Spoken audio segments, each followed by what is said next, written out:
গ্রামগঞ্জে রাস্তার দুই পাশে সারি সারি এই ধরনের আমরা অনেক গাছ দেখতে পাই। গাছগুলো আমরা অনেকে চিনি। গাছগুলোর নাম আকাশমণি। ডিয়ার অডিয়েন্স, আজ আমরা কথা বলবো পরিবেশে আকাশমণি গাছের ক্ষতিকর প্রভাব নিয়ে। আকাশমণি একটি বিদেশি জাতের ও দ্রুত বর্ধনশীল গাছ। আকাশমণি গাছের ফুলের রেণু শ্বাসকষ্টজনিত রোগীদের জন্য অত্যন্ত ক্ষতিকর।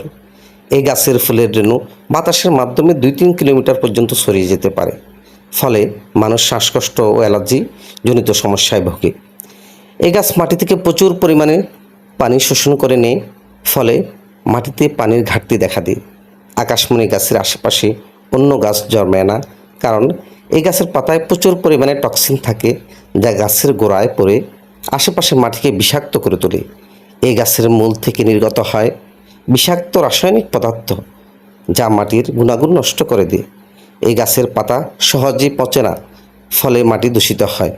আসুন আমরা আকাশমণি গাছের পরিবর্তে দেশীয় ফলজ গাছ